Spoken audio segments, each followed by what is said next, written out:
Good morning and welcome to Cheche, live on Citizen TV. From the beaches of the Serena Beach Resort and Spa in Mombasa County, I'm your host, Odwaka Mimo. Now, Kenya's maritime fortunes rest here at the coast, and facilitating and harnessing of those fortunes is the responsibility of the Kenya Ports Authority. Corruption and mismanagement plagued the parastatal for decades. That changed over the past 5 years. Capacity has grown, as have profits. 24-hour services started last year, and at the start of this year, KPA came under new management with the appointment of former Garson MP, the Honorable Danson Mungatana, as chairman of the board of directors. He's our guest this morning. Also with us, overlooking the Indian Ocean, our regular panelists, Mutegi Njau and David Makali. Good morning and welcome to the show. Good morning. Thank you for making time for Cheche. You've been chairman of KPA for 9 months. Yes. What have you achieved so far? Well, one of the biggest things that we have done is to increase efficiency of the port. Those of us who remember how the port used to be, you had to spend a lot of time trying to do documentation for just one container. I think the clearing and forwarding agents were the fittest people at that time because you had to move, get a stamp, get a stamp, get a stamp. We have started the implementation of the ICT strategy. The ICT strategy is on 2 levels. There is the SAP for management systems, and then for the people who use the port, we have introduced what we call the Kilindini Waterfront Terminal Operating System, the QATOS. With that one, you are able to sit in your office, the comfort of your office, load your document, make your payments electronically, and be able to clear your things. That's a very, very big plus. And we have about 10,000 port users right now. So you can imagine how it used to be per day. And you can imagine how it used to be. Now it is much, much better. So I think one of the things is the computerization program. The second thing is also the improvement of security.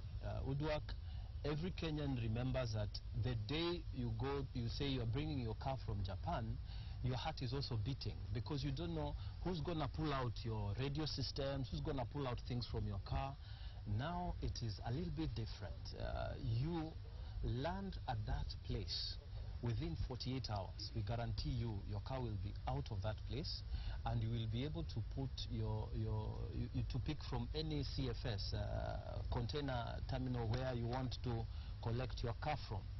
The security system also ensures that nobody can tamper with your container because the system is such that we have cameras everywhere. You can't just walk in and do things like it used to be.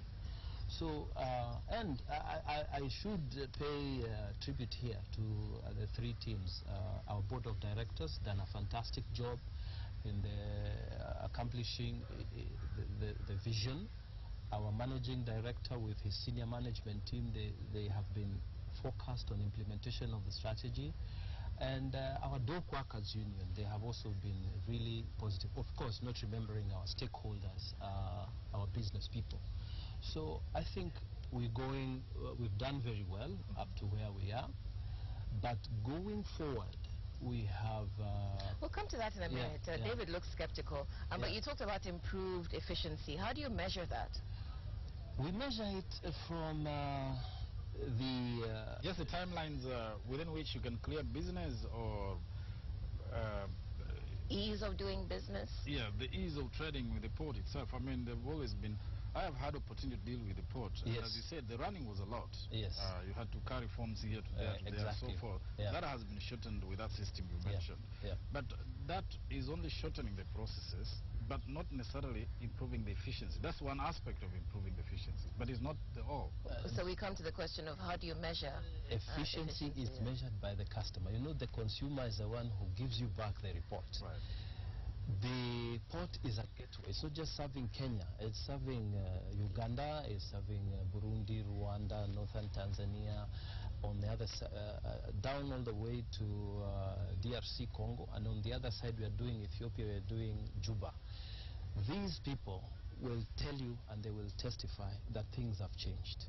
So we do this customer survey regularly, and that's the one that we can confidently say we have our challenges. We are not perfect. We are still getting there. But you see, with the 24-hour service provision that we have put in, things are much, much better. And then I should point out here, David, that the port used to take a lot of heat from delays at the port. And every congestion and so on. But everybody would say it is the KPA. And yet within the port, we have agencies like Kenya Bureau of Standards, we have KEFIs, we have the KRA, we have all these government agencies. So what used to happen, you can get your goods cleared here today, but you still have KRA to deal with, you still have all these agencies. So we had, and they're independent, we could not control them. But the person who comes out, he says, watu wa port wanatupotezea wakati wetu na sisi tuenda zetu Uganda. So through the government directive, the president really, and we must say here that we owe it to him, because immediately he was elected, you know, he came there, and some of the things that he was told, one of the biggest things that was ever done was to put the coordination of all these government agencies and our managing director.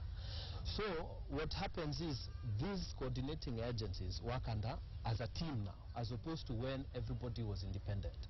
So if you have issues with KEBS and what, we answer it.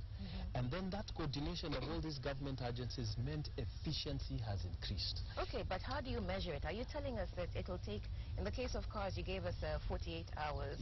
Are you telling us that if we have containers coming in, any other sort of cargo coming in, that it will take us 1 day, 2 days, 3 days, you know, 5 days? That is called the turnaround time. Right. We used to have ships staying for up to 15 days, you know, on the seas, waiting to be cleared. But because of all this improvement in the documentation system, investment in the ICT sector, and trying to work with the feedback the customers were bringing, we have cut it down to a turnaround of 3.7, as we are doing today, this part of the year. It's about 4 days. No, 3.7. You know, you calculate to the exaction, because last year we were doing about 3.8. Now we've cut it down to about 3.7. And I tell you, that is really when our managing director or our senior management go to international forums and they say that we are doing 3.7, people don't believe it. People don't believe, because the international standard is about 3-4, you know, the turnaround time for ships.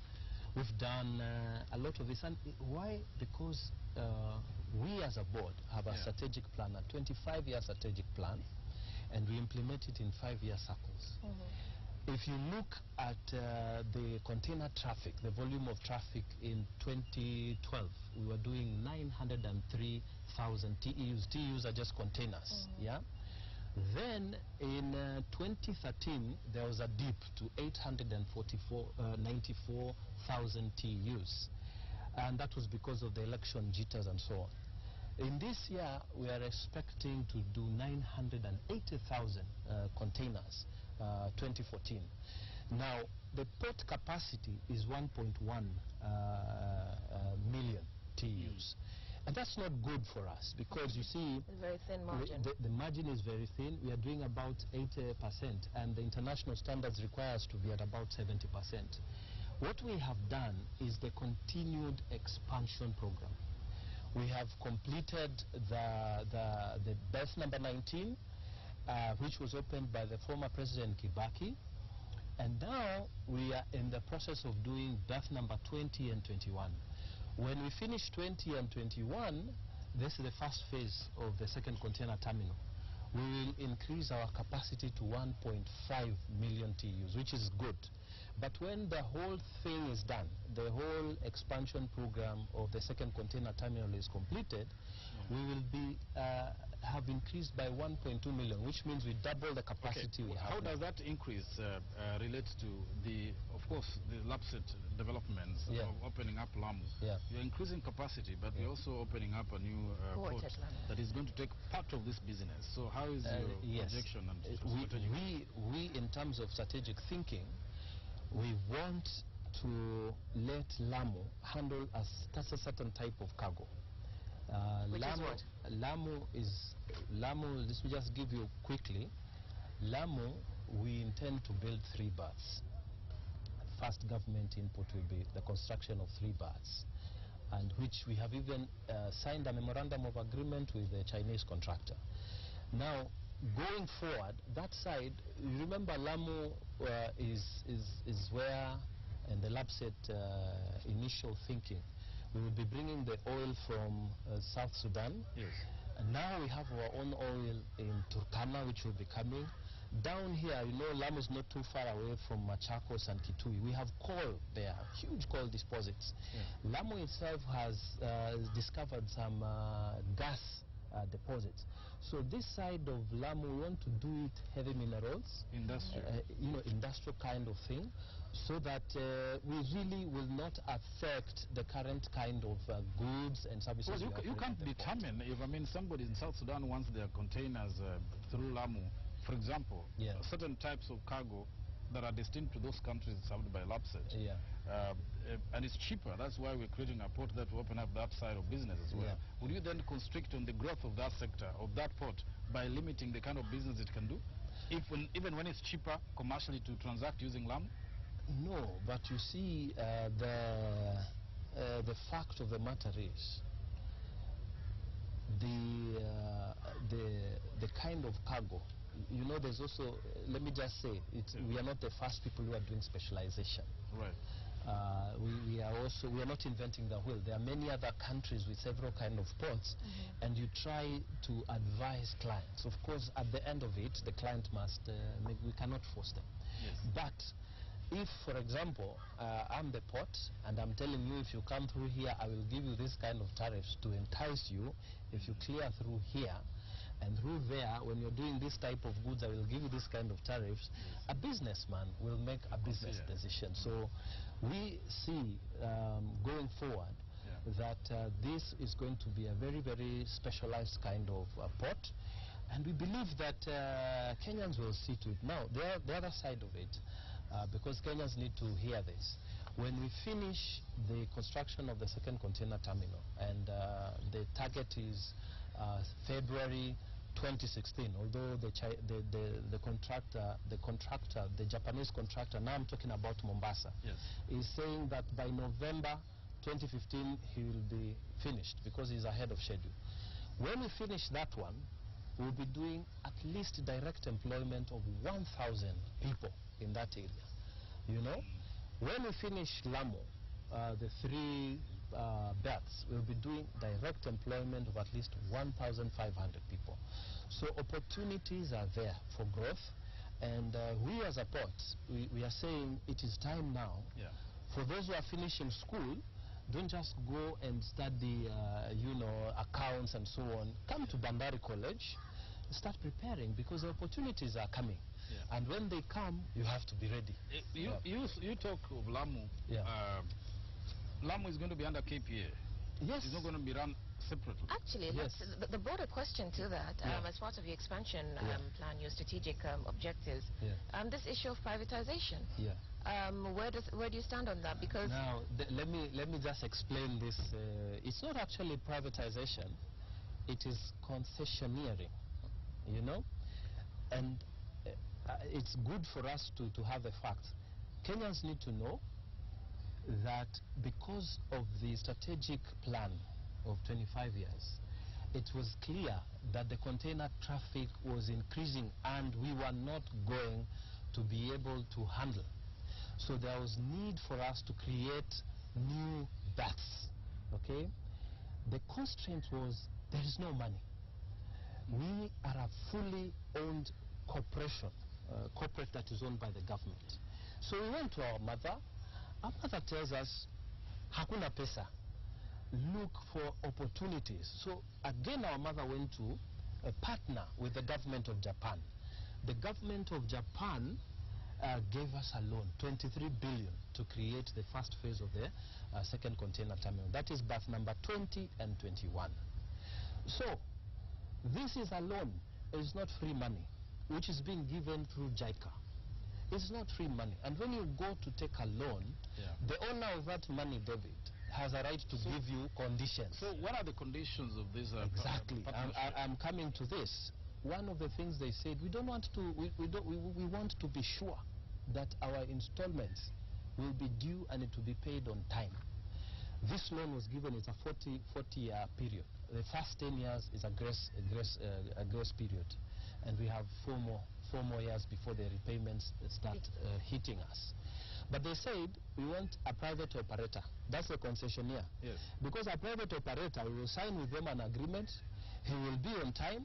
A private operator is not like KPA. KPA today, Mungatana is here, tomorrow is removed. Tomorrow, MD Gashiri Ndua is here, tomorrow is removed. We are under direction of the ministry and the government. But a private operator, an international private operator, will have an agreement, and he will keep those terms of the agreement. He will also be required to bring in new business. You know, KPA can't bring new business. We'll have to share what we have. But if it's an international operator, he will be required to bring in new business, particularly... Has that operator been identified? There's a process going on. And because the process, and why the process is, we are doing tendering. You know, we have to have the transaction advisor must finish all the terms, and then it will go to international tender, and then we will get the correct person. Remember, because this money is Japanese, obviously they wanted us to take a Japanese operator. But we said, hey, look, we need the best possible in the world. And that's why we have pushed for that private operator to come in. And then another condition, he must not only be an international operator, but he must concede up to 49% of the shareholding in that private operation in 20 and 21. And the reason for this is that... Concede to whom? Concede to Kenya. You know, like the SGR thing, SGR were told you must... Kenya government or Kenya private company? Kenya people. Just like the way SGR was done. SGR is 40% local content. This one we are saying up to 49% local content. Why we are doing that is because, look, if we can develop local talent, with new ports, Somalia coming into stability and others, the same operators, maybe the same Kenyans who might be able to operate because they now have experience. So this concessioning is remaining 34 years. We have to let it move in that direction because a cabinet paper was prepared, and David, you know, and Mutegi, you know the process. Minister came with a cabinet memo to Parliament. The 10th Parliament approved it. We were allowed now to borrow, the authority was now allowed to borrow 23 billion, and that 23 billion had those conditions, and we are going to operate with those conditions for the time that it is. Just like our mortgage, after the time is over, it will be returned back to KPA. That is not a sale, that is not privatization. By the way, you cannot privatize KPA without going back to Parliament. 34 years is a very long time. No, but we have, 20 years you also have a mortgage, I'm sure. 20 years is a reasonable time within which to pay the kind of installments that are required. You know, we have to be realistic sometimes. Concessioneering is not something we are inventing here in Kenya. We have concessioneering for roads, we have concessioneering for other things. Just a point before I would like us to come back to this issue because there are still lots of concerns about the nature of the deal. You're watching Cheche live from the coastal city of Mombasa with today's guest, Danson Mungatana. He's the chairman of the Kenya Ports Authority Board. We will continue the conversation about privatization when we come back from this break.